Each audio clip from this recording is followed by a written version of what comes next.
ये था कि अगर पढ़ेंगे नहीं तो और कोई ऑप्शन नहीं है, मतलब और कुछ नहीं कर सकते। फिर वही प्राइवेट जॉब करनी पड़ेगी 10-15 हज़ार की, और कोई चांस नहीं है। हमारी मैथ बहुत ज़्यादा कमज़ोर थी, बाकी तुम ठीक थे, लेकिन मैथ मुझे पढ़ने का मन ही नहीं करता।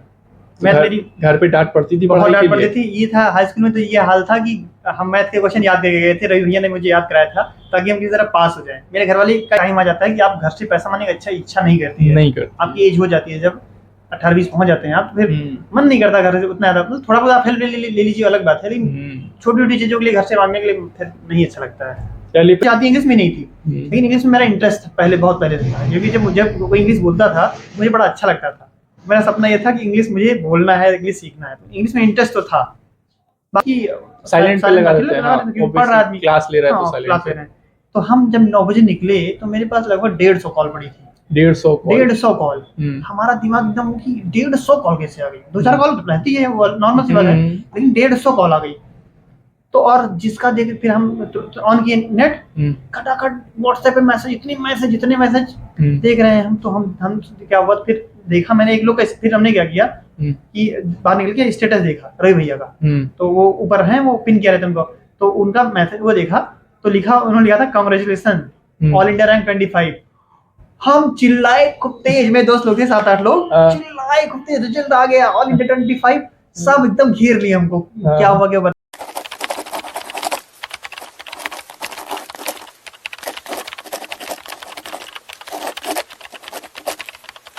नमस्कार दोस्तों, मैं सैयद अली मेहंदी और कैरियर लाइब्रेरी चैनल पे आप सबका बहुत बहुत स्वागत है। और आज जो हमारे साथ बैठे हैं ये दुर्गेश मिश्रा हैं, और इनसे आज हम बात करेंगे। बहुत मुश्किल से हमें टाइम देके निकाल पाए हैं और कोशिश करते हैं कि अपने जीवन का बारे में बताएं और कैसे यहाँ इस सफलता तक पहुँचे हैं। दुर्गेश ने CHSL 2018 में आर्म फोर्सेस हेडक्वार्टर में सर्विस की है 6 महीना। फिर CGL 2019 के थ्रू ये प्रिवेंटिव ऑफिसर बने मुंबई में, और अभी करंटली ये CGL 2020 के थ्रू एक्साइज इंस्पेक्टर और दिल्ली में पोस्टेड है। तो दुर्गेश, वेलकम हमारे चैनल पे, आपका बहुत बहुत स्वागत है। तो अभी आपने सोचा था इतनी पढ़ाई लिखाई करके आप इतने सक्सेस हो जाएंगे कि हमारे चैनल पे इंटरव्यू देना आना पड़ेगा आपको? बिल्कुल नहीं, पहले तो नहीं सोचा था, लेकिन जब एग्जाम देने लगे, एग्जाम निकलने लगा, तो बिल्कुल सोचा था कि एक दिन इंटरव्यू देना है बड़े चैनल पे। तो दुर्गेश जी, अपने बारे में कुछ बताइए, आपका फैमिली बैकग्राउंड। मेरा फैमिली बैकग्राउंड बेसिक बिल्कुल सा है। मेरे पिताजी फार्मर हैं और हम 3 भाई हैं, और वही लोअर मिडिल क्लास फैमिली से बिलोंग करते हैं। तो सब आप समझ सकते हैं कि नॉर्मल कंडीशन ही रहती है। बस ये था कि अगर पढ़ेंगे नहीं तो और कोई ऑप्शन नहीं है, मतलब और कुछ नहीं कर सकते। फिर वही प्राइवेट जॉब करनी पड़ेगी 10-15 हज़ार की, और कोई चांस नहीं है। अच्छा, फादर आपके जॉब करते थे, बिजनेस था? नहीं, ना जॉब करते थे ना बिजनेस करते थे, घर पे खेती थी। अच्छा, खेती है नॉर्मल नंबर की, उसी का वही करते थे। अच्छा, तो आप लोग गांव में ही रहते थे या शहर के पास गांव है जहाँ रहते थे? बिल्कुल गांव में रहते हैं, लगभग यहाँ से 14-15 किलोमीटर है। ओके, वहाँ से अप डाउन करते थे हम। तो स्कूलिंग आपकी कहाँ गांव से हुई? किस स्कूलिंग मेरी प्राइमरी में 1 से 5 तक हम प्राइमरी स्कूल में पढ़े हुए हैं, प्राथमिक विद्यालय मानापुर में। उसके बाद में 6 से 8 तक हम पढ़े हुए हैं बाबा करौरे हनुमत आदर्श इंटर कॉलेज, सरियाव फैजाबाद में। अच्छा। फिर 9 और 10 मैंने संतपाल विकास इंटर कॉलेज, रायपुर मेरे गाँव के बगल है, इंटर कॉलेज वहाँ से किया है। और 11-12 मैंने किया है RSD इंटर कॉलेज से, मतलब आपके गांव की स्कूल सारे। अच्छा, आपके स्कूलिंग भी आप चेंज करते रहे, मतलब प्राइमरी फिर 8 तक है वो। अच्छा, फिर जैसे हुआ कि प्राइमरी के बाद जब होता है कि 11-12 में होता है, आपने 11 में खासे यूपी बोर्ड से किया है, गांव के दूर से जी। पढ़ाई में कैसे थे आप? पढ़ाई में हमारी मैथ बहुत ज़्यादा कमजोर थी, बाकी तुम ठीक थे, लेकिन मैथ मुझे पढ़ने का मन ही नहीं करता। मैथ मेरी घर पे डांट पड़ती थी, बहुत डांट पड़ती थी। ये था हाई स्कूल में, तो ये हाल था कि हम मैथ के क्वेश्चन याद करके गए थे, रवि भैया ने मुझे याद कराया था ताकि हम किसी तरह पास हो जाए। मेरे घर वाले का यही सपना था कि ये 10th और 12th किसी तरह पास हो जाए। हाँ, क्या बात है, एक बार 10th 12th में सपना था पास हो जाए, और आज आप एक्साइज इंस्पेक्टर प्रिवेंटिव ऑफिसर, बहुत बढ़िया। अच्छा, फिर स्कूलिंग के बाद आदमी ग्रेजुएशन के लिए होता है, सिटी के लिए आप आए होंगे ग्रेजुएशन करने के लिए। तो आप जब 11-12 में थे तो ऑफकोर्स आपके भाई लोग बता रहे हैं कि थे, तो उनके कहने पे आप आए थे कि ग्रेजुएशन करना है इस सब्जेक्ट से या स्पोर्ट्स से करना है? नहीं, एक्चुअली में जब आप मैथ से, अगर आप साइंस साइड से 12th करते हैं तो नॉर्मल सब लोग जो ट्रेंड है वो ये है कि BSc ही करना है। जी। लेकिन मुझे BSc नहीं करना चाहिए था, लेकिन क्योंकि अगर कॉम्पिटिशन तैयारी आप कर रहे हैं तो आप, क्योंकि आपको अगर एजुकेशन लाइफ उसमें आगे जाना है, नहीं तब तो आप अपने सब्जेक्ट को पकड़ के रखिए। अदरवाइज आप ऐसा रखिए जिसमें प्रेशर कम पड़े, पढ़ना कम पड़े। मुझे दिक्कत क्या हुई थी कि हम बीएससी सबके ट्रेन में मैंने ज्वाइन तो कर लिया। अब बीएससी के लिए मुझे एसएससी भी करना साथ में, और सुबह हम 7 बजे से 10 बजे तक हम आपके चौक के पीछे गुरुकुल क्लासेस चलती है, हैदर सर पढ़ाते हैं, तो हम वहाँ कोचिंग भी पढ़ते थे। वहाँ पहले बेसिक कोचिंग पढ़ते थे, फिर यहाँ दिशा आते थे। और जिन हैदर सर की आप बात कर रहे हैं वो हमारे साथ फुटबॉल खेलते थे। बहुत प्यारे टीचर हैं हमारे, बहुत रिस्पेक्टेड टीचर करते हैं सर जी। अच्छा, फिर जैसे आपने ग्रेजुएशन के टाइम जब आप ग्रेजुएशन कर रहे थे तो उसी टाइम आपने सोच लिया था आपको वनडे एग्जाम्स की प्रिपरेशन करनी है गवर्नमेंट जॉब की? जी जी बिल्कुल। हुआ क्या था कि मेरे भैया थे, रवि भैया, तो वो तैयारी कर रहे थे उस टाइम पे। मेरा सिलेक्शन उस टाइम नहीं हुआ था, कुछ दिन बाद हुआ, 2 साल बाद हुआ था मेरी स्टार्टिंग के। लेकिन मैंने लोग जो मेरे टीचर्स वगैरह थे उनका सजेशन ये था कि आईटीआई या पॉलिटेक्निक कर लो, क्योंकि 12th तक आते आते मेरी मैथ के अलावा बाकी चीज़ें मैं थोड़ा पढ़ने लगा था। 11th-12th में मैं पढ़ने लगा था, बस ये था कि मैथ पढ़ने में इच्छा नहीं करती थी, मन नहीं करता था। मेरी मैथ क्योंकि बहुत वीक थी, बहुत ज़्यादा ही वीक थी, बस किसी तरह हम पास हुए हैं मैथ में बस। तो लेकिन ये था कि तो मेरा ये था कि मुझे टेक्निकल में इंटरेस्ट नहीं था, तो आईटीआई पॉलिटेक्निक मैंने नहीं की। तो मेरा ये था, जैसे यहाँ पे रिजल्ट वगैरह आते थे तो हम देखते थे, तो मेरा ये था कि हमें क्या करना है कि एसएससी के थ्रू कोई ऑफिसर की रैंक की नौकरी लेना है। तो इसमें टेक्निकल में मुझे जाने का इंटरेस्ट नहीं था मेरा। तो आप सेल्फ मोटिवेटेड थे कि मुझे ये नहीं करना, मुझे ये करना है, पहले से पता है कि मुझे यही करना है। हाँ ठीक है। तो दिशा आप किस सन में आए? मतलब दिशा हम 10 जून 2016 को आए थे। 2000 डेट भी याद है आपको? 10 जून। क्या बात है, बहुत इंपॉर्टेंट होता है मेरे लिए, सब कुछ याद रहता है मुझे। अच्छा, तो 2016 में जब आप आए तो उस टाइम एंट्रेंस होने लगे थे? बिल्कुल एंट्रेंस आपने दिया था? हाँ एंट्रेंस दिया था। मेरा शायद 20 नंबर कट ऑफ गया था और मेरा 21 या 22 नंबर ही था। तो मतलब आप कट ऑफ क्लियर, मुश्किल से पास हुए थे।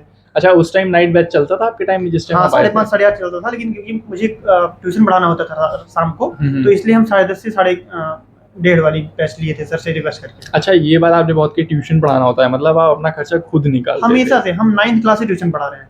ये बड़ी अच्छी बात कही। अच्छा, व्यूअर्स को हम बताना चाहेंगे, बहुत से बच्चे ऐसे थे कहते हैं कि भैया खर्चा नहीं हो रहा है, लेकिन ये दुर्गेश हम आपको बताना चाहेंगे कि आप जानते भी होंगे कि लाइब्रेरी में या कोचिंग में मैंने बहुत बच्चों को देखा है कि मैंने कहा कि इस टाइम क्यों जाते हैं भैया, ट्यूशन पढ़ाने जाना है, कोचिंग पढ़ाना है। तो ये बड़ी अच्छी बात है कि बच्चे रिस्पॉन्सिबिलिटी आती है, उनको पता रहता है। बहुत अच्छी बात है, ये बहुत अच्छी चीज है। पर एक टाइम आ जाता है कि आप घर से पैसा मांगने की अच्छा इच्छा नहीं करती, आपकी एज हो जाती है, जब 18-20 पहुंच जाते हैं आप, फिर मन नहीं करता घर से उतना ज्यादा। थोड़ा बहुत आप हेल्प ले लीजिए, अलग बात है, लेकिन छोटी छोटी चीजों के लिए घर से मांगने के लिए फिर नहीं अच्छा लगता है। चलिए, फिर दिशा में आ गए तो आप नाइट, आपने इवनिंग क्लासेस नहीं लिए, तो आपको कौन सा बैच मिला? 10:30 से 1:30 बैच मिला। 10:30 से 1:30 बैच मिला था। पढ़ाई में सब्जेक्ट्स जो थे यहाँ पे, मैथ, रीजनिंग, इंग्लिश, कैसा था आपका? देखिए, हम मैथ की बात करें, मैथ मेरी ये था कि अगर 2/3 + 5/7 जोड़ना हो तो मैं ऐड नहीं कर सकता। जब मैं दिशा में आया था तो मैं ऐड नहीं कर सकता था, क्योंकि मुझे मैथ आती ही नहीं थी एकदम, मतलब इंटरेस्ट था नहीं, और बैकग्राउंड बहुत अच्छा रहा नहीं स्कूलिंग वाला, तो नहीं आती थी। तो दुर्गेश द्विवेदी सर थे, उन्होंने मुझे बहुत बेसिक पढ़ाते थे, बहुत अच्छा पढ़ाते थे वो, तो वो पढ़ाते, उनका समझ में तो आता था, लेकिन हम खुद से नहीं कर पाते थे अपना। तो मैथ का ये हाल था, मैथ बहुत बेकार थी। स्टार्टिंग जब मैंने पहला टेस्ट हुआ था तो उसमें मेरी मैथ 4 क्वेश्चन सही हुआ था, आउट ऑफ 6 महीने पढ़ने के 25 में से 4 क्वेश्चन, 25 क्वेश्चन में से 4 क्वेश्चन आपके सही हुए 6 महीने पढ़ने के बाद। तो आप हालत समझ सकते हैं। इंग्लिश क्या था कि इंग्लिश में तो सबसे अच्छा पढ़ाते थे, और इंग्लिश मुझे आती, इंग्लिश में नहीं थी, लेकिन इंग्लिश में मेरा इंटरेस्ट बहुत पहले से था, क्योंकि जब कोई इंग्लिश बोलता था मुझे बड़ा अच्छा लगता था। मेरा सपना यह था कि इंग्लिश मुझे बोलना है, इंग्लिश सीखना है, तो इंग्लिश में इंटरेस्ट तो था। बाकी रीजनिंग है तो रीजनिंग तो सबकी अच्छी होती है, और जीएस भी हम पढ़ते थे, मतलब हम मेहनती थे, बस मैथ से मेरा थोड़ा सा पहले आप लेबोरियस थे, मतलब लेकिन थोड़ा आपको डायरेक्शन मिल जाता, तो वही हुआ, फिर आपको यहाँ दिशा में आके आपको डायरेक्शन मिल गया। अच्छा, जो आपने सर का नाम लिया, दुर्गेश द्विवेदी सर का, उनका नाम भी हमने बहुत बच्चों से सुना है, लेकिन ऐसा इत्तेफाक है कि मैं उनसे कभी मिल नहीं पाया हूँ।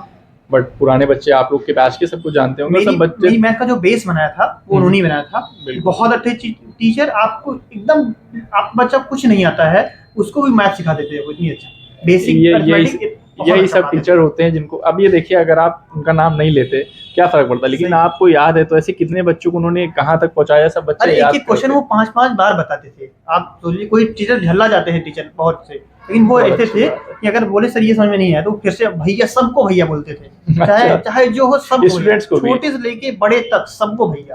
क्या बात है, इतने अच्छे हैं वो, क्या मतलब बहुत अच्छा पढ़ाते थे, बहुत अच्छे टीचर। बहुत सही। अच्छा, फिर आप इंग्लिश में भी आप थोड़ा सा, इंग्लिश में इंटरेस्ट था मेरा। बस समझ सर की डायरेक्शन जैसे दी गई, तो वो बताते थे एक ग्रुप बनाओ, बी के सिन्हा लगाओ, MB पढ़ो, विद्यासागर लगाओ, जो वो कहते थे। अगर इन्होंने कहा कि विद्यासागर पढ़ना है तो मुझे विद्यासागर मतलब पढ़ना है। अगर उन्होंने कह दिया, उन्होंने कहा भी किसी ना एक बार लगा लोगे और हमसे क्वेश्चन पूछ लोगे। तो बहुत बार ऐसा होता था कि शमसी सर से हम जब क्वेश्चन पूछते थे तो क्योंकि आता था नहीं इंग्लिश, तो इतना ज्यादा क्वेश्चन हो जाए कि वो डांट दे कि अब आज तुम्हारा क्वेश्चन नहीं बताएंगे, क्या कर लोगे। हम ये कहते थे ऐसे मुस्कुरा के, सर आज नहीं बताएंगे, कल पूछेंगे। तो हंसी कहते थे अच्छा बता दे। अच्छा, दूसरी चीज, जब आप दिशा में थे, ये चल रहा था, तो दिशा ज्वाइन करने के कितने टाइम बाद आपने पहला पेपर दिया था और कौन सा दिया था वनडे एग्जाम? मैंने लगभग 1.5 साल बाद दिया था। CHSL का 17 का एग्जाम दिया था, 2017 का CHSL का। तो उसमें 1.5 साल बाद मेरी बेसिक तैयारी हो गई थी। 1 साल में कोर्स हो गया था और फिर मेरा ग्रुप बहुत अच्छा था, तो मेरी बेसिक तैयारी हो गई थी। तो हमने दिया था, तो मेरा आया था उस टाइम पे 156 मार्क्स आया था, रॉ मार्क्स था, नॉलेज तब नहीं था, तो अच्छा खासा था। फिर लेकिन हमें डिस्क्रिप्टिव में मेरा मार्क्स कम हो गया, पहली बार था। और हमें गलती की मुझसे ये हो गई कि जब डिस्क्रिप्टिव जो था उसमें लेटर और एस्से आता था, तो हम क्या किए, जहाँ लेटर लिखना था वहाँ एस्से मैंने शुरू कर दिया गलती से, हड़बड़ा गए हम। जब 2 लाइन में लिख दिया तो ऊपर लिख देखा मैंने एस्से, ये तो एस्से वाला है, तो वो 2 लाइन काट के मैंने और फिर से पूरा लिखा। बाकी चीज तो सही थी, लेकिन उसकी वजह से मेरा नंबर थोड़ा कट गया। बिल्कुल कटा, मेरा फाइनली 1.5 नंबर से नहीं हुआ था। 1.5 नंबर से? 1.5 बहुत दुख हुआ था, लेकिन पहला अटेम्प्ट था तो सब लोगों ने कहा, वो जो डायलॉग है ना सलमान खान, मौत के पास जाके टक से लौट आता हूँ मैं, सिलेक्शन होते लौटा है सर लोग ने। और ऐसा वो था कि मेरा वो पहला एग्जाम था और SSC की जिस दिन शुरू हुआ था एग्जाम, उसने फर्स्ट डे फर्स्ट शिफ्ट मेरा पड़ा था। कुछ लोगों ने बहुत डराया था, फिर सर लोगों ने समझाया कि नहीं परेशान ना हो, अच्छा करोगे ऐसा। तो 2017 CHSL था, आपको 1.5 नंबर से असफलता मिली। फिर उसके बाद मैंने हाई कोर्ट क्लर्क का एग्जाम दिया था। तो उसमें मेरा प्री तो अच्छा था, 86 मार्क्स थे, लेकिन उसमें भी एक इंसिडेंट ये हुआ कि हम गए टाइपिंग देने, उसी दिन मेरे भैया की शादी थी, तो घर पे सब, अब शादी वगैरह जानते हैं आप। बिल्कुल। तो फिर क्या हुआ कि हम गलती से अपना आधार कार्ड भूल गए, और ये मुझे पता नहीं था कि हम आधार कार्ड भूल गए। जब हम वहाँ पहुँचे, जब एंट्री करनी हुई, तो हम एडमिट कार्ड के साथ आधार कार्ड निकाले, तो क्या हुआ कि पता लगा है ही नहीं। फिर मेरे आधार कार्ड में जो OTP लगा था, वो मोबाइल नंबर लगा था, पापा का लगा था। तो हम गए पास की जनता केंद्र में दौड़ते हुए, और वहाँ पे मैंने एक निकलवाया तुरंत। तो जब मैंने फोन करना स्टार्ट किया OTP के लिए, तो फोन ही नहीं उठ रहा था, घर पे शादी थी किसी का। फिर उसमें मेरा टाइम लग गया आधा घंटा, और हम एकदम लास्ट मोमेंट पे पहुंचे एग्जाम सेंटर पे, जब मतलब 2 मिनट बाकी था स्टार्ट होने से। तो जल्दी मेरी एंट्री कराई गई, और फिर जल्दी में मेरा मार्क्स जो है टाइपिंग, क्योंकि टाइपिंग क्या होता है, आप रिलैक्स होने चाहिए आपको। बिल्कुल। तो मेरा जो नंबर बना था वो 125 बना था, और जो कट ऑफ गई थी 125.33 गई थी, मतलब 0.33 से मेरा नहीं हुआ, क्योंकि प्री में मेरे बहुत अच्छे मार्क्स थे। यहाँ तक प्री में जिसका 80 था उसका भी फाइनल हो गया, और मेरा 86 था तब भी नहीं हुआ, क्योंकि टाइपिंग मेरा नंबर गड़बड़ था, खराब हो गया 0.33। बहुत उस दिन बहुत रोए हुए थे। अच्छा, एग्जाम आप दे रहे थे, जो पहली सफलता आपको मिली थी CHSL हाँ, की 2018 में मिली थी, तो वो कैसा, मतलब देखिए 17 में हम 1.5 नंबर से मार खा गए थे। तो दिल में तो ये था कि किसी तरीके से ये अगली जो जॉब है इसमें लेना ही लेना, कॉन्फिडेंस था थोड़ा सा। तो मेहनत मैंने अच्छे से की फिलहाल। तो उससे क्या हुआ कि मेरा मार्क्स प्री में ही बहुत अच्छे आ गए, मतलब आउट ऑफ 90 क्वेश्चन सही था, 10 गलत था 100 में से। बहुत बढ़िया। 175 रॉ मार्क्स था, उस टाइम का हाईएस्ट था। 175 रॉ मार्क्स 200 में से।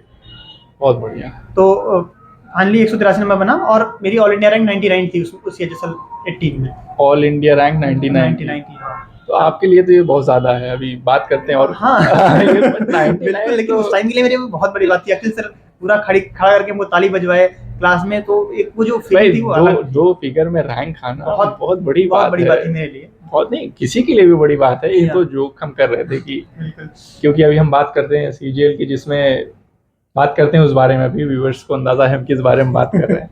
अच्छा, आपने जो CGL पहला दिया, वो किस साल में दिया था? CGL मेरा 2019 में ही मेरा ग्रेजुएशन हुआ था, तो 18 में तैयारी तो थी। 2018 में CGL जब हुआ था तो मेरी तैयारी तो थी, लेकिन आप क्वालिफाइड नहीं थे, क्योंकि हम उसके लिए एलिजिबल नहीं थे, सॉरी। तो मैंने क्या किया, 19 वाला पहले CGL दिया, और पहले में मेरा प्री में मेरा 186 मार्क्स था, और मेंस में भी हम थोड़ा हड़बड़ा गए मैथ में। तैयारी तो मेरी थी, लेकिन हड़बड़ा गए, तो मैथ थोड़ा कम हो गया। लेकिन फाइनली रैंक अच्छी बन गई, 1244 बन गई, और मुझे प्रिवेंटिव ऑफिसर मुंबई कस्टम मिला। हाँ, आप मुंबई, आपको प्रिवेंटिव ऑफिसर मुंबई कस्टम मिला। तो ये आपका एक्सपीरियंस कैसा था, कुछ शेयर करिए। बहुत अच्छा एक्सपीरियंस था। देखिए, अच्छा, इससे पहले आप कहीं बाहर रहे थे कभी? हाँ, हमने दिल्ली में जॉब की थी, वो CHSL वाली जॉब, FHQ में मैंने जॉब की थी। वो कितने टाइम की थी लगभग? मैंने मई से लेकर 12 मई से मैंने 9 नवंबर तक किया था। मई से नवंबर, 6 महीना लगभग। 6 महीना 6 महीना आपने की थी। वो एक्सपीरियंस कैसा था दिल्ली वाला? दिल्ली वाला एक्सपीरियंस बहुत अच्छा था। आर्मी का हेड ऑफिस था एकदम, जो राष्ट्रपति भवन कर्तव्य पथ है। जी जी। मेरा जो दरवाजा था पीछे वाला उसका, मेरे ऑफिस का, वो कर्तव्य पथ पे खुलता था। तो वो एकदम संसद भवन वाला पूरी फीलिंग, बहुत अच्छी जगह। और वहाँ पे सारे इतने अच्छे से रिस्पेक्टेड, जितना हम लोग नाम सुनते हैं, कर्नल, ब्रिगेडियर, ये सारे जो लोग आप सुनते हैं हम लोग नाम, उन सबसे मिलना जुलना। और वहाँ पे सब लोग हमारे सीनियर थे वो, तो बहुत अच्छा माहौल था। बस ये था कि छोटी पोस्ट छोटी थी। जॉब तो बहुत अच्छी वहाँ पर थी, बस थोड़ा रिस्ट्रिक्शन थे। मोबाइल 6 महीने मेरे पास मोबाइल नहीं था। अच्छा, वहाँ पे मोबाइल अलाउड नहीं है। तो 9 बजे से लेकर 6 बजे तक मेरे पास फोन नहीं होता था। अब आप सोच लीजिए स्मार्टफोन के बिना जिंदगी कैसे होती है, वो भी इस एज में। लेकिन क्योंकि अब करना था, पहली बार नौकरी थी, छोड़ सकते नहीं थे, और मुझे तैयारी करनी थी, तो इसलिए मैंने दिल्ली नहीं सही है। मुझे फैजाबाद मिल जाता, पीजी फैजाबाद मिल जाता मुझे, इतनी अच्छी रैंक थी उसमें, लेकिन मैंने इसलिए लिया ताकि मुझे तैयारी आगे करने का मौका मिल जाए। अच्छा, फिर आपका जो दूसरी जॉब जिसकी हम बात कर रहे थे, आपने सीजीएल प्रिवेंटिव ऑफिसर मुंबई में गए। तो मुंबई कैसे, मुंबई भाई है आपको? मुंबई देखिए, मुंबई शहर नहीं अच्छा लगा, वहाँ का ट्रैवलिंग इशू मुझे लगा। बाकी प्रिवेंटिव ऑफिसर की पोस्ट जो है वो बहुत अच्छी है, वहाँ सबका बहुत सिस्टम बहुत अच्छा है। आप सीनियर्स वगैरह बहुत अच्छे से रहते हैं, आप कभी भी। अच्छा, प्रिवेंटिव ऑफिसर का नेचर, मतलब जॉब का नेचर क्या रहता है एग्जैक्टली? होता क्या है प्रिवेंटिव ऑफिसर में? प्रिवेंटिव ऑफिसर मतलब कि जितने भी इंपोर्ट और एक्सपोर्ट होते हैं, उसमें आपको क्या करना होगा, उसमें आपको उसको फैसिलिटेट करना होता है। मतलब क्या है कि मान लीजिए कोई एक्सपोर्टर है, वो बाहर सामान मंगा रहा है और यहाँ पे आ रहा है, तो जो टैक्स आपको लेना है वो टैक्स आप लीजिए, लेकिन ऐसा टैक्स लेने में जो प्रक्रिया उसकी है, उसको इतना स्मूथली बनाइए कि उनको बीच में दिक्कत ना आए। तो हमारा काम ये है। दूसरा काम ये होता है कि जो स्मगलिंग होती है सामान की, कॉन्ट्राबैंड गुड्स हैं, रिस्ट्रिक्टेड गुड्स हैं, ठीक है, इन सबको जो स्मगलिंग होती है उसको हमें चेक करना होता है, रोकना होता है। तो इसलिए, और एयरपोर्ट वगैरह पे जो इंटरनेशनल, और वैसे भी जैसे हम लोग के स्कूल में कहते थे कि किसी की गलतियां पकड़ने में जो मजा है वो अलग मजा आता है, वो अलग मजा की जात बहुत अच्छी है। तो आपका कुल मिला के मुंबई आपको नहीं भाया, लेकिन जॉब आपकी बड़ी अच्छी थी। देखिए 34-35 साल नौकरी करना है, ठीक है, और अपनी पसंद की सिटी ना हो, ट्रैवल करके 1.5-2 घंटे जा रहे हो, जो खतरनाक, लोकल जो ट्रेन है वहाँ की खतरनाक है। तो मुझे लगा कि देखिए जॉब की सेम जॉब मुझे मिल रही है, ऑफर, अगर आपके पास ऑप्शन नहीं है तो अच्छा है, बहुत अच्छा है वो। लेकिन अगर आप अच्छा ऑप्शन है तो आपने वहाँ पे पीओ की प्रोफाइल पे आप कितने टाइम थे वहाँ? हम वहाँ लगभग 4 महीने थे, नहीं 5 महीने थे। 5 महीने थे। अच्छा, और आपके सबसे बड़े भाई जो हैं वो भी मुंबई में ही है? हाँ, प्राइवेट जॉब करते थे वो, करते हैं मतलब। ओके। अच्छा, फिर आपका 2020 रिजल्ट आया, all India rank 25, all India rank 25। Reaction कैसे था पहले ये बताइए। हम तो देखिए, हम बात करते हैं, ये देखिए हमारे गूज़बम्प देखिए रोए खड़े हो जाते हैं हमारे। कैसा रिएक्शन? बहुत अच्छा था। जब जिस दिन रिजल्ट आया था, आप उस टाइम थे कहाँ? हम बता रहे हैं। हाँ। हम जब रिजल्ट आया था तो 2 दिन पहले हम यहाँ आए थे, फैजाबाद आए थे, तो ये तक रिजल्ट आने वाला है, तो 2 दिन हम रुके कि रिजल्ट आ जाए, हम सेलिब्रेट कर ले यहाँ, तब जाए। लेकिन हुआ क्या कि रिजल्ट नहीं आया, तो अब जॉब तो रहती है, तो हम गए वहाँ, और मेरी कोचिंग थी, मैं नेक्स्ट आईएएस में कोचिंग करता हूँ आईएएस की। तो हम क्लास ले रहे थे 6 से 9 मेरी, हम 5:30 निकलते थे ऑफिस से, फिर वहाँ से डायरेक्ट कोचिंग जाते थे, तो 6 से 9 मेरी क्लास होती थी। तो हम क्लास में थे, ये लगभग 7:30 बजे रिजल्ट आया था। अब जब रिजल्ट, तो फोन वहाँ पे क्या होता है कि साइलेंट पे लगा देते हैं, पढ़ रहा आदमी, क्लास ले रहा है तो साइलेंट क्लास ले रहे हैं। तो हम जब 9 बजे निकले तो मेरे पास लगभग 150 कॉल पड़ी थी। 150 कॉल। हमारा दिमाग एकदम कि 150 कॉल कैसे आ गई? 2-4 कॉल रहती है, वो नॉर्मल सी बात है, लेकिन 150 कॉल आ गई। तो और जिसका देख, फिर हम ऑन किए नेट, खटाखट व्हाट्सएप पे जितने मैसेज देख रहे हैं हम, तो हम क्या हुआ, फिर देखा मैंने एक लोग का, फिर हमने क्या किया कि बाहर निकल के स्टेटस देखा रवि भैया का, तो वो ऊपर है, वो पिन किया रहता उनको, तो उनका मैसेज वो देखा, तो उन्होंने लिखा था कांग्रेचुलेशन ऑल इंडिया रैंक 25। हम चिल्लाए खूब तेज, मेरे दोस्त लोग थे 7-8 लोग, चिल्लाए खूब तेज, रिजल्ट आ गया ऑल इंडिया 25। सब एकदम घेर लिए हमको, क्या हुआ क्या बताए। फिर सब लोग फिर गए, पार्टी वार्टी की अपना, रात में 11:30-12 बजे तक हम लोग पार्टी किए थे। क्या बात है, बहुत मजा आई थी वो, इतने फोन, इतने कॉल्स, और सब बहुत ज्यादा खुश थे। मतलब ये था कि रैंक अच्छी आएगी, क्योंकि मार्क्स अच्छे थे, लेकिन टॉप 100 पता था, लेकिन 25 आएगी ये किसी को नहीं पता था। ये तो बहुत अच्छा लगा, मतलब अलग ही फीलिंग थी। आपने ऐसे सेलिब्रेट किया, फिर भाई से बात की, रवि भैया बड़े भैया से बात की, ऑब्वियसली सब बहुत खुश, बहुत ज्यादा खुश थे, मम्मी पापा सब ऑलरेडी बहुत खुश। सर से मैंने तुरंत सर को कॉल किया, सर मुझे पता तूने नाम इसी बारे में कहता, जब पीयू मिल गया था हमको, तो जब हमारे ग्रुप वाले आते थे यहाँ, तो सर की ये बात होती थी कि बेटा देखो नौकरी मिल गई, अब हमको चाहिए रैंक। तो हमने यही हमारा ये पहला वर्ड था, सर रैंक आपको मिल गई। सर खुश एकदम, अरे हाँ बेटा बहुत बहुत बधाई हो, और आगे ही ऐसे उनका ये वर्ड था कि आगे ऐसे यूपीएससी में रैंक लाना है। ये देख रहे हो, रोए मेरे खड़े हो जाते हैं। अच्छा, फिर ये रहा, सबसे बात किया रैंक, ऑल इंडिया रैंक 25, वाह क्या बात है, कॉन्ग्रेचुलेशन। उसके बाद आपने सोच लिया, फिर जैसे आपने सीजीएल, आपने दिल्ली स्विच किया है, तो आपको पता था कि आपको सीजीएल में एक्साइज इंस्पेक्टर ही लेना है, या बाद में आपने डिसाइड किया कि आप क्या लेना है? एक्चुअली था क्या, मुझे एसओ की जॉब नहीं पसंद थी, डेस्क जॉब एकदम डेस्क जॉब है तो नहीं पसंद थी। एक्साइज भी डेस्क जॉब है, लेकिन उसमें थोड़ा फील्ड वर्क भी है। बिल्कुल। तो मुझे ऐसा चाहिए था जो दो नंबर। तो मैंने पहले पीओ लिया था, तो पीओ में भी सेम वही काम है, फील्ड और वो। फिर मैंने, क्योंकि मुझे मुंबई रहना नहीं था, थोड़ा घर के पास आना था, और दिल्ली मुझे पसंद है, मतलब हम रह चुके हैं 6 महीने, तो मुझे दिल्ली अच्छा लगा ओवरऑल। मेट्रो का फैसिलिटी और फैसिलिटी मुझे ठीक लगी।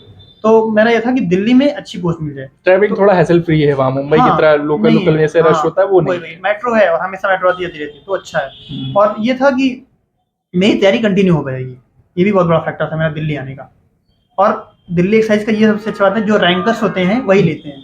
अभी मान लीजिए कि इस बार 20 में 51 पोस्ट थी, और शायद रैंक 166 तक मिला था।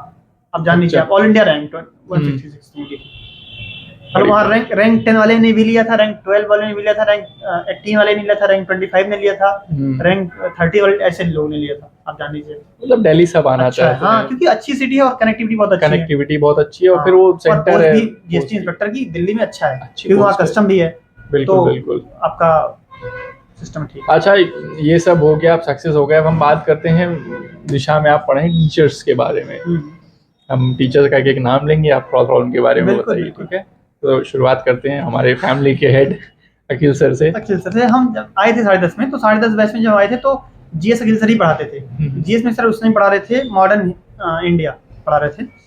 तो इनका सबसे अच्छी सर यही बात है कि अगर 1 घंटे क्लास है तो 10-15 मिनट मोटिवेट करेंगे ही करेंगे। और जो मोटिवेट सर करते हैं वो एकदम आपसे पर्सनल जुड़ा हुआ, मतलब आपको रियल लगेगा। वो ऐसा नहीं मोटिवेशन की यूट्यूब वाला बता दिए, लाइव एग्जाम्पल समझा के, और आपको एक चीज बताएंगे, अगर आप ये ऐसा नहीं करोगे तो ऐसा होगा, ऐसा नहीं करोगे तो ऐसा होगा।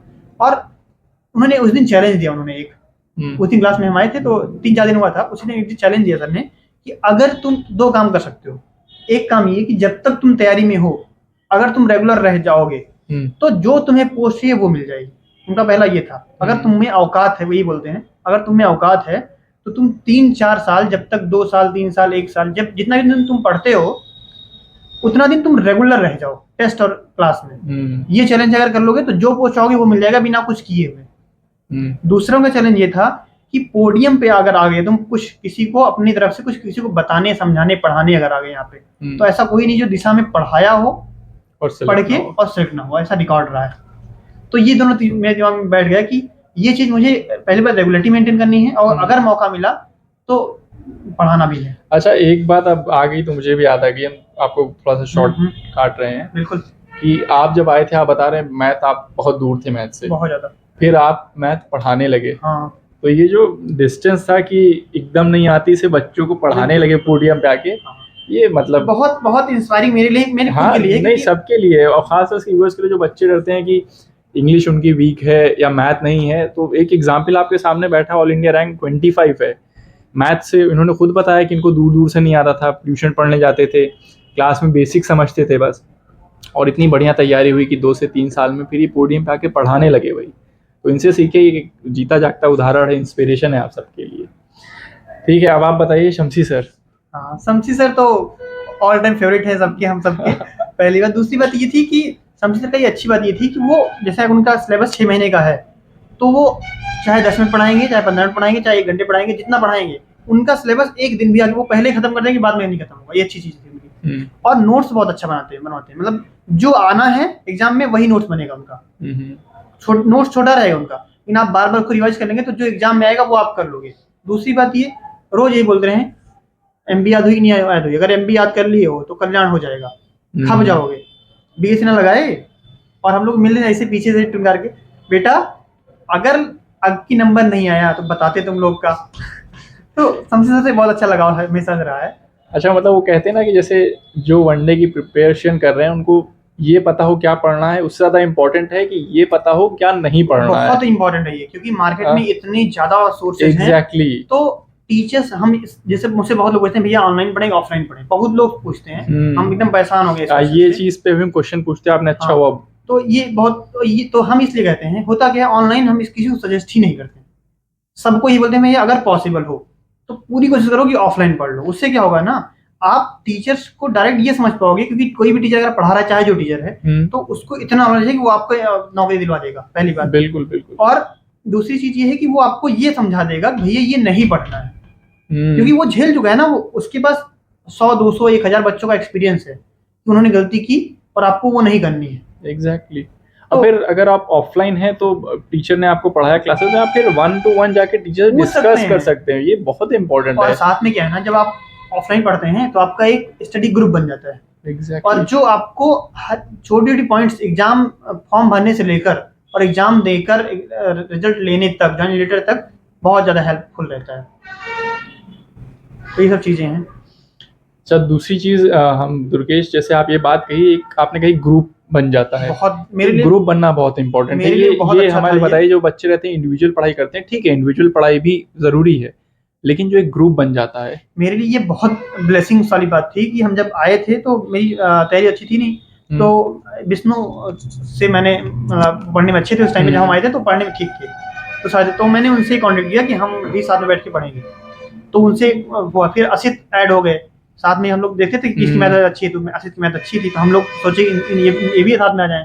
फिर बाद में हमें दीपक मिल गए, दीपक कुशवाहा, तो चारों का मेरा ग्रुप बन गया और ये बहुत अच्छा ग्रुप था। ये था ग्रुप में, मतलब जैसे ये था कि अगर मान लो 2 दिन आप नहीं पढ़ोगे तो अगला टेस्ट होगा तो मैं आगे हो जाऊंगा, मतलब सब इक्वल लेवल के, मतलब हेल्दी कंपटीशन था। हाँ, ये बड़ी अच्छी बात कही। जिस दिन अगर मान लीजिए एक हफ्ता कोई कम पढ़ा, विष्णु एक हफ्ता कम पढ़े तो मेरा नंबर बढ़ जाएगा, हम एक हफ्ते कम पढ़े तो विष्णु को बढ़ जाएगा, या आसित का बढ़ जाएगा, दीपक का बढ़ जाएगा। ये टाइप वाला कंपटीशन बड़ा अच्छा था, बहुत अच्छा था। और सारे के सारे लोग सीजीएल से सिलेक्टेड हैं और अच्छी खासी जॉब कर रहे हैं, सब कर रहे हैं। अच्छा, रोहन सर? रोहन भैया ने हमें पढ़ाया है मेंस बैच में, लास्ट में हमें 1 से 1.5 साल पढ़ाया हुआ है। रोहन भैया की तो क्वालिटी अलग है, कोई भी सब्जेक्ट पढ़ाएंगे इतना आसान लैंग्वेज में और एकदम बढ़िया समझा के, बस प्रैक्टिस आपको क्या करनी है। और रोहन भैया सबसे अच्छी चीज इनकी ये है कि जो ये पेपर बनाते हैं, जो क्वेश्चन सेलेक्ट करते हैं, वो इतने मल्टीपल सोर्सेज से ये ढूंढ ढूंढ के लाला कराते हैं, कोई कहीं से भी एसएससी पूछेगा तो वो इसके अंदर ही रहेगा। अच्छा, अंजनी सर के थ्रू आपने जीएस पढ़ी है, हाँ, वो कैसा था आपका एक्सपीरियंस? बहुत अच्छा था। अंजनी सर से मैंने पूरा ज्योग्राफी पढ़ा है, इकोलॉजी पढ़ा हुआ है। और अंजनी सर हमेशा से क्या था कि बहुत होलिस्टिक पढ़ाते थे। जैसे अखिल सर क्या पढ़ाते हैं, अखिल सर जो एग्जाम में आएगा वो लगभग वही पढ़ाएंगे, मतलब। लेकिन अंजनी सर का क्या एक अच्छी चीज क्या है कि वो एग्जाम जो आएगा उससे थोड़ा सा एक स्टेप एक्स्ट्रा पढ़ा देंगे वो, तो पढ़ने में मजा भी आता था उनका पढ़ने में। और लैंग्वेज बहुत अच्छी सर पढ़ाते हैं, आसान लैंग्वेज। तो हमने ज्योग्राफी मेरी बहुत बेसिक अच्छा हो गया था, और इकोलॉजी में उन्होंने बहुत अच्छा पढ़ाया था, तो और बहुत बढ़िया पढ़ाते हैं सर। अच्छा, एक चीज़ हम अपनी तरफ से पूछना चाहेंगे, जैसे आपने ऑल इंडिया रैंक 25 आई, उससे पहले 99 थी सीएचएसएल में, कि जैसे अभी जो सीजीएल हुआ मेन, बच्चों के पेपर अच्छे, नंबर अच्छे आए, लेकिन कंप्यूटर क्वालिफाइंग तक कुछ बच्चे उसमें नहीं अच्छा कर पाए, क्वालिफाइड नहीं हो पाए, तो मतलब उसके बारे में कुछ बताइए, उसमें क्या करें बच्चे? देखिए, दिक्कत क्या है कि पहली बात तो आप जब भी सिलेबस चेंज नहीं हुआ है, कुछ लोग प्रॉब्लम ये थी कि उन्होंने कहा सिलेबस चेंज हो गया, सिलेबस चेंज नहीं हुआ था, पहली बात। दूसरी बात ये है कि जो भी सब्जेक्ट आ रहा है एग्जाम में, उससे जुड़े जितने भी प्रीवियस ईयर क्वेश्चन हैं, या फिर ऑथेंटिक जो सोर्स हैं, जैसे कोचिंग में सर ने ग्रुप पे पीडीएफ वगैरह भेजा था, आवाज सर का भेजा था, एक दो परीक्षा धाम का भेजा था कि ये आपको पढ़ लेना है, पिनेकल से कर लेना है। हमने बताया था अपने यूट्यूब चैनल में, मैंने बताया था कि ये चीजें आप कर लो, ठीक है। तो जो प्रीवियस ईयर कभी चेंज होता है, कोई पैटर्न या कोई नया आता है, अभी अब जैसे इस बार का है, तो जो मार्केट में जो ऑथेंटिक सोर्स हैं, सारे सोर्स नहीं पढ़ना है, जो 1-2 ऑथेंटिक सोर्स हैं जो आपके टीचर सजेस्ट कर रहे हैं, जो आप पढ़ रहे हो अभी, वो आप कवर कर लो अच्छे से, और उस पर थोड़ा सा एक्स्ट्रा मेहनत कर दो, कहीं ऐसा ना हो कि कोई एक पॉइंट की वजह से आपका कहीं सिलेक्शन हो जाए।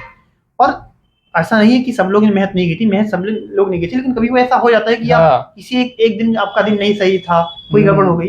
लेकिन ये आपको ध्यान रखना है कि अगर आपने प्री पास किया है, अगर आपका मेंस में अच्छा नंबर है, कंप्यूटर में खराब हो गया है, तो यानी अगली नौकरी आपके पास रखी हुई है। बिल्कुल, बस आपको इस वाले नौकरी से लेकर इस वाले तक जो बीच का गैप है, उसमें कंटिन्यूटी मेंटेन करनी है, सबसे इंपॉर्टेंट है।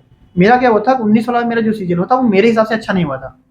मेरे लेवल की जो तैयारी वाले थे वो बहुत अच्छी रैंक लेके आए थे, बहुत अच्छा उनका हुआ था, लेकिन मेरी मैथ थोड़ा गड़बड़ हो गई, वो मेरी वजह से कि हम थोड़ा हड़बड़ा गया था उसमें। वो रीजन था उसमें कि होता क्या है कि जब आप एग्जाम देने जाएंगे तो उसमें मार्क क्वेश्चन, अटेम्प्टेड क्वेश्चन, ये सब अलग अलग होते हैं। राइट। तो मैंने वहाँ ध्यान नहीं दिया कि जो मैंने मार्क किया क्वेश्चन वो अटेम्प्टेड में काउंट नहीं होता है। तो लास्ट में मेरे पास बचा तो 25 क्वेश्चन था, लेकिन दिख रहा था मुझे 45 क्वेश्चन। अब हम सोचे 30 मिनट में कैसे कर पाएंगे, और वो हमारे से गलती होगी, हम हड़बड़ा गए। तो लेकिन मैंने अपनी गलती एक्सेप्ट की, और उसी दिन मैंने पहुंच के निकल के बाहर सर से कॉल किया, सर ये पेपर मेरा खराब हो गया है 19 वाला सीजीएल, इसमें जो भी मिलेगा मिलेगा या नहीं मिलेगा हो सकता है, लेकिन हम अगला वाला पेपर अभी वादा कर रहे हैं अच्छा करेंगे। तो उसमें ऑलरेडी मैंने उसी दिन तैयारी शुरू की। बहुत लोगों ने कहा कि अभी जैसे होता क्या है कि एग्जाम दीजिए, आदमी कहता आराम कर लो भैया फिर शुरू करना। ये मैंने उसी दिन से तैयारी शुरू की कि मुझे अगला वाला अच्छा करना है। तो सेम काम इनको भी करना है कि आपका पेपर खराब हुआ है ये आपको पता है, कुछ थोड़ा वो गलती है तो वो सुधारना है, गलती नहीं है तो कहाँ गलती हुई है, कुछ तो प्रॉब्लम नहीं होगी तभी गड़बड़ हुआ है। या तो आपने तैयारी में कहीं मिस किया, या तो कॉन्फिडेंस में मिस हुआ है, तो प्रैक्टिस ज्यादा करना है। तो जहां गलती हुई है उसको सुधार के और कंटिन्यूटी मेंटेन करना है। तो उससे क्या होगा कि अगले वाले एग्जाम में आपका जो बहुत अच्छा रिजल्ट आने वाला है। ये बात आपने बहुत अच्छी कही कि आपने एक्सेप्ट किया 2019 में आपका गड़बड़ हुआ, निकलने के बाद खास तौर से व्यूअर्स स्टूडेंट्स के लिए जो अब एग्ज़ाम दे रहे हैं और भी देंगे एग्ज़ाम, कि देखिए एक्सेप्ट किया और निकलते ही फ़ोन किया कि सर ये अच्छा हुआ नहीं हुआ है, मिले ना मिले, लेकिन हम वादा करते हैं कि अगले में हम अच्छा करेंगे। मतलब देखिए आप लोग जैसे बहुत से बच्चे आते हैं कि भैया नहीं हुआ, कुछ हो नहीं रहा है, मेरे पास आते हैं, लड़कियां आती हैं कि भैया हो नहीं रहा, बताइए क्या करें, कैसे होगा। तो आप एग्जाम्पल देखिए, सबके साथ होता है, सबके साथ होता है ये। जब तक आप हम कम से कम हमें लगता है 15 एग्जाम दिए होंगे। हमने 2 बार सीडीएस निकाला है, सीपीओ निकाला है, मैंने दौड़ने नहीं गए। पुलिस में मेरा हुआ था, हम नहीं गए, दौड़ने नहीं गए, ठीक है। जूनियर असिस्टेंट में हुआ था, डीबी नहीं कराया मैंने। तो सफलता आपको मिलेगी ही मिलेगी। ऑब्वियस हम एसएसबी देने गए थे, सीडीएस में सब मेरा नहीं हुआ, तो मेरी तैयारी वो नहीं थी, मैंने नहीं हुआ, सिंपल सी बात है। और दुख भी होगा बहुत बार। अब जैसे 0.33 मेरा उसमें हाई कोर्ट में नहीं हुआ था, तो मुझे बहुत उस दिन हम बहुत रोए थे। सुजा भैया, फिर अंश भैया, रवि भैया ने समझाया हमको कि यार तुम्हारी तैयारी अच्छी है, पढ़ रहे हो, ऐसे कंटिन्यू करोगे तो बहुत अच्छा होगा। हाँ, तो असफलता मिलेगी। अब ऐसा नहीं कोई डायरेक्ट आएगा और डायरेक्ट सिलेक्शन मिल जाएगा, नहीं मिलेगा, झेलना पड़ेगा सबको। नहीं, बहुत से बच्चे एक्सपेक्ट करते हैं कि वो आ रहे हैं और 1 साल 1.5 साल की तैयारी पे उनको अच्छी पोस्ट मिल जाए। ठीक है, कुछ को मिल जाती है, लेकिन बस कुछ एक्सेप्शन होते हैं जिनको मिल गई, कुछ तैयारी कर रहे हैं दिशा में, 1 साल से आए, तैयारी उनकी पहले से चल रही है, उनको मिलती है। लेकिन अगर आप 2 साल 3 साल कंटिन्यू कर रहे हैं तो आप शमशी सर के लाइन में आप खप जाएंगे। 100% मिलेगा ही मिलेगा, बिल्कुल मिलेगा। अगर मुझे मिल सकता है, सिंपल सी बात है। ये इसलिए हम नहीं बोल रहे हैं कि हम सिलेक्टेड हैं आज, हम इसलिए बोल रहे हैं क्योंकि हम 0 से लेकर मैथ एकदम नहीं आती थी, और मैथ हम मैथ पढ़ाते हैं तो लोग पसंद करते हैं पढ़ाना। बिल्कुल। तो वो इसलिए नहीं करते कि हम उनको कुछ भी पढ़ा देते हैं, क्योंकि हमने मैथ में क्योंकि मेरी मैथ वीक थी, तो मैथ में उस टाइम पे जितनी किताबें थी हमें कोई बता देता। अब किसी टॉपर से पूछे भैया क्या करें, मैथ हो ही नहीं रही है, तो अगर बोल दिया भैया आराके से 7300 प्लस लगा डालो, तो हमारा ये था कि हम उसको लगा डालेंगे। जैसे आर.एस. अग्रवाल थी, बेसिक बुक थी, मुझे समझ में आती नहीं थी, तो हमने जो एग्जाम्पल था ना उसको भी मैंने 2 बार लिख समझा था, क्योंकि मुझे आती नहीं समझ में क्या करें। सही बात है, कहीं ना कहीं से तो स्टार्ट करना है। तो रवि ने कहा कि ये आर.एस. अग्रवाल है, बुक है, अच्छी बुक है, तो इसको क्या करो तुम, इसको समझो। अब हम समझे, एग्जाम्पल दिया रहे, हमें समझे ना, क्योंकि आती नहीं थी मैथ, तो हम क्या करते उसको लिखते थे अपनी रफ में, आगे पीछे। इससे पहले लाइब्रेरी नहीं थी अपनी, तो ये जो नीचे लैब है, इसमें कंप्यूटर लैब, इसमें चेयर लगे हुआ करती थी, जैसे उस पर बना होता था थोड़ा रखने के लिए, उसी पे हम एकदम पीछे बैठते थे, एकदम नए थे, एकदम नए, तो कोई जानता था नहीं, तो सब कुछ लोग मजा लेते थे कि पहले दिन से वो पढ़ने ग्रुप डिस्कशन में जाते हैं। हम अकेले बैठ के क्या करते थे, वही आर.एस. अग्रवाल को समझने की कोशिश करते, लेकिन समझ में आता नहीं था हमको। एक बार तो कुछ नहीं समझ में आया, जब हमने दोबारा आर.एस. अग्रवाल लगाई तो मुझे 30-40% समझ में आने लगा। बिल्कुल। लेकिन हम मतलब ये था कि अगर द्वेष भैया ने कहा कि 4-5 क्वेश्चन बनाओ, ठीक है, थोड़ा हमने उनसे पूछा भैया हम जो क्वेश्चन है वो तो समझ में आ जाता है, लेकिन जो नया क्वेश्चन आता है उस लगा ही नहीं पाते हैं। तो उन्होंने कहा कि जैसे क्वेश्चन दिया गया है उसमें डिजिट चेंज करके खुद से ट्राई करो बनाने के क्वेश्चन, तो तुम्हारा कंसेप्ट और क्लियर होगा। तो मतलब जो बोलता था कोई, किसी ने बोल दिया कि जैसे फिर हमें दिक्कत थी इंग्लिश में, हमारा फर्स्ट क्वेश्चन हो जाता था, हमसे पढ़ लिए, अब सेकंड क्वेश्चन प्रैक्टिस कम होती थी उस टाइम पे, कि क्लोटेक्स की प्रैक्टिस कम होती थी, क्योंकि लोगों का हो जाता था। हम ठहरे हिंदी मीडियम, हमें हिंदी निकालना नहीं आता था, तो हमें समझी ना पैसा जैसे आ जाए, हमारे कभी 1 सही हो कभी 2 सही हो, ठीक है, क्लोटेक्स की वाले समझी ना बड़ा आ जाए। तो शुभांगी दीदी थी, हाईकोर्ट में है वो, तो उन्होंने बताया कि केडी कैंपस में एक वो दिया है, अलग से सेक्शन दिया है, वो उसी के लिए स्पेशल है। तो फिर हमने कहा ठीक है, तो उनके पास बुक थी, तो वो उन्होंने क्या किया, फोटो कॉपी करा के लाके मुझे दिया कि ये लगा लोगे तुम्हारा काम हो जाएगा। अब ये जानिए इतने ये दिशा का माहौल है कि हाँ, उसमें हो बिल्कुल, सकता मैं है यही ऐसा। बोलने वाला था हाँ, कि इतने अच्छे मोटिवेट करने वाले टीचर्स और फिर आपका जो सीनियर्स है इतने बहुत अच्छे बहुत हैं। अच्छे सीनियर्स। तो मैंने वो लगाया तो मेरी वो दिक्कत सही हो गई। और सर से समझे, सर से कभी भी हो सर क्लास पढ़ा के निकल रहे हैं, हम 4-5 क्वेश्चन लेके खड़े हैं, सर ये बता दीजिए ये बता दीजिए। क्योंकि जब तक आपका जो डाउट है वो खत्म नहीं होगा, तब लोग गलती क्या करते हैं कि वो सर से डरते हैं कि सर डांट देंगे, क्वेश्चन नहीं पूछते हैं। नहीं तब जब तक क्वेश्चन नहीं पूछेंगे तब तक उनका डाउट क्लियर नहीं होगा, भाई, प्रॉब्लम रहेगी। हम 3 साल तो हो गया दिशा से जुड़े हुए हमें जी, लेकिन अभी तक हमने मेरे सामने तो ऐसा नहीं हुआ कि कोई बच्चा आया और टीचर कभी नहीं से होता पूछा ऐसा। और टीचर ने कहा और नहीं बताएंगे जाओ नहीं परेशानी क्योंकि हो। दिशा में यही तो अच्छी चीज है। टीचर को नहीं मैंने होता। नहीं देखा। अच्छा, जब आप लास्ट टाइम में यहाँ पे थे उस टाइम लाइब्रेरी आ गई थी, हाँ, उसका क्या एडवांटेज? बहुत एडवांटेज मिला। होता क्या था कि हम घर पे पढ़ते नहीं थे। हम सुबह क्या करते थे, सुबह आए अपनी 7 से 10 क्लास लिया, 10 बजे से शाम को 4-5 बजे तक आप तो रहते ही थे।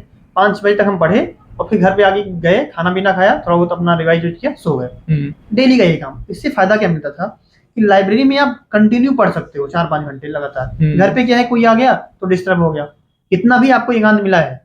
और यहाँ पे क्या है, यहाँ पे आपका अगर सरदर्द भी हो रहा है ना, तब भी वो सामने वाला दिख रहा है यार वो पढ़ रहा है, अगर उसको नौकरी मिल गई मुझे नहीं मिली, तो आदमी एक ये भी रहता है यार।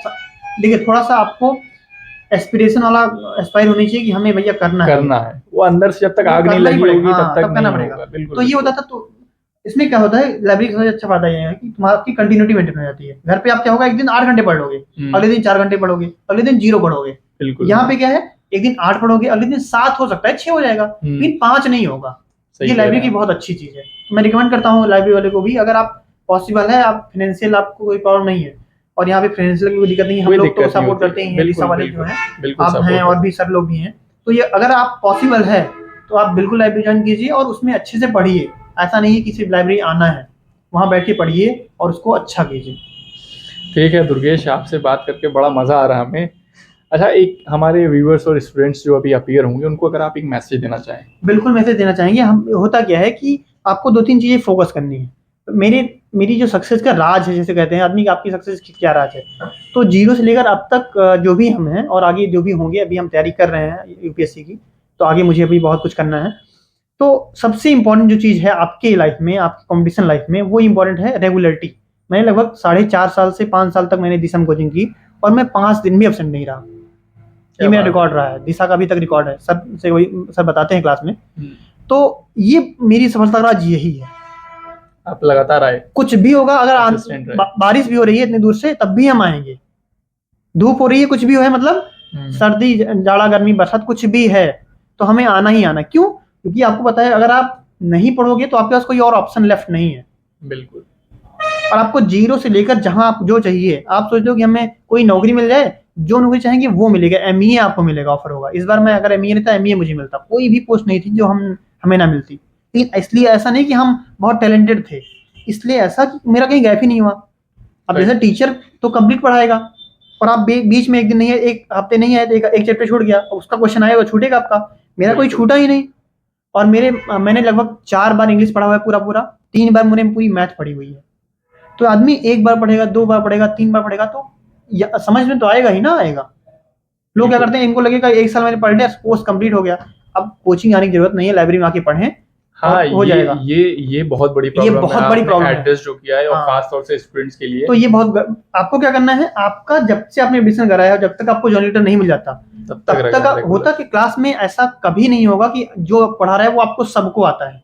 अभी हम अगर क्लास लेंगे हम, तब भी अभी हम जैसे मैथ पढ़ाने के लिए पढ़ते हैं कभी कभी, तो जब हम कोई क्वेश्चन करते हैं ना, उसका एक नया तरीका समझ में आता है कि इसको ऐसे करेंगे तो बहुत जल्दी हो जाएगा। बिल्कुल। और वो आपको एग्जाम में बहुत हेल्प करेगा।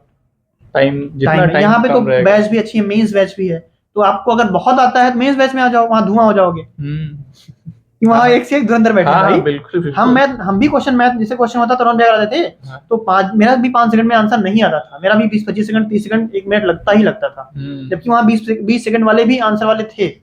बस उसमें और मेरे डिफरेंस था कि वो 6 महीने पढ़े, 1 साल पढ़े, रेगुलर नहीं है, हम रेगुलर है, तो हमको मिल गया, उनको टाइम लग रहा है मिलने में। तो कुल मिला के मैसेज ये रेगुलर रहिए, रेगुलर होना बहुत ज्यादा जरूरी है। दूसरी बात ये है कि पेशेंस रखना ही पड़ेगा। होता क्या है कि अभी तो बहुत अच्छे एसएससी कर रहा है इधर 1-1.5 साल से, कि जल्दी एग्जाम करा रहा है, जल्दी रिजल्ट दे रहा है। हमें टाइम में क्या था कि लगभग 2 से 2.5 साल लगता था एक प्रोसेस में। तो अगर आप ये सोचो कि हम 1 साल में आके कर देंगे, 1 साल में फॉर्म भरेगा तो वही वैकेंसी नहीं क्लियर होगी। 19 की वैकेंसी जो थी 19 वाली, वो मुझे 22 में मैंने ज्वाइन किया है।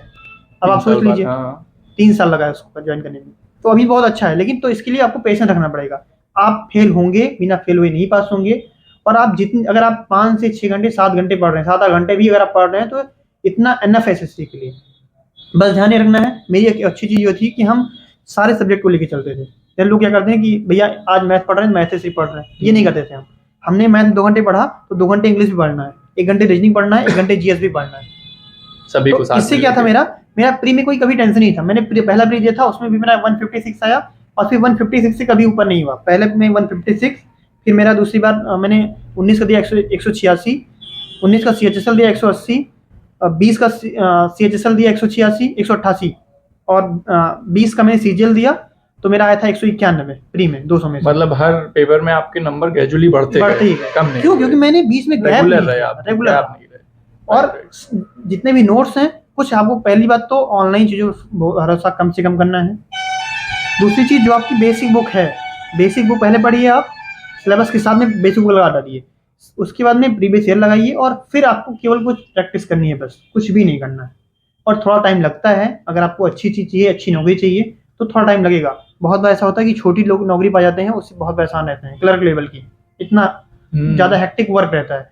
तो आपसे रिक्वेस्ट ये है कि आप थोड़ा सा टाइम दीजिए और अच्छी नौकरी लेके जाइए यहाँ से। अगर आप तैयारी यहाँ पे कर रहे हैं, तो 100% आपको अच्छी नौकरी मिलेगी ही मिलेगी। ढेर सारी शुभकामनाएं, ऑल द बेस्ट, पढ़ते रहिए अच्छे से। एक चीज़ हम और अपने व्यूअर्स से चाहेंगे कि जैसे हमारा कैरियर लाइब्रेरी का चैनल है, वैसे ही दुर्गेश का भी चैनल है, उस बारे में भी आप कुछ बताइए। मेरा YouTube channel inspector Durgesh channel है, उस पर हम जैसे पढ़ने से रिलेटेड कोई चीज़ डालते रहते हैं, कहीं how to improve your English marks, math marks, और CGL कैसे करना है, क्या क्या चीज़ें फोकस करनी है, क्या क्या गलतियाँ हम लोग करते हैं, कुछ टॉपिक्स भी GS वगैरह के जो आपको समझ में नहीं आता है, वो भी डाल देते हैं। तो वो आप सब्सक्राइब कर सकते हैं, कोई ऐसा नहीं है कि ज़बरदस्ती है। नहीं, अगर आपको अच्छा लगेगा तो आप देखेंगे तो आपको अच्छा लगेगा वो। बाकी भैया तो हैं ही, इनका सब्सक्राइब कीजिए। हम इनके चैनल का लिंक अपने वीडियो में डाल देंगे, उसको प्लीज़ सब्सक्राइब करिएगा। और हमें नहीं लगता कि अभी तक जितने इंटरव्यू हुए हैं, किसी इंटरव्यू में आप इतने ज़्यादा इंस्पायर हुए हो किसी से। क्लास में बच्चा आता है जिसको बेसिक नहीं आती मैथ्स की, वही बच्चा 3 साल बाद उसी क्लास को पढ़ा रहा मैथ।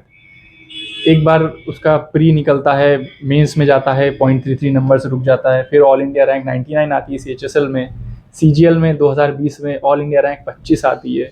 और उसके बाद अभी यहाँ नहीं रुके, अभी भी तैयारी कर रहे हैं आप, UPSC की अभी भी तैयारी कर रहे हैं। तो आप देख रहे हैं कि रुकना नहीं है, आपको करते रहिए मेहनत। फेल होना मस्ट है, आप फेल होंगे। बस आपको, वो कहते हैं ना कि कितनी बार आप गिरे हैं इससे नहीं फ़र्क पड़ता, आप गिरने के बाद कितनी बार उठें इससे फ़र्क पड़ता है। आप हार ना मानिए, आगे करते रहिए।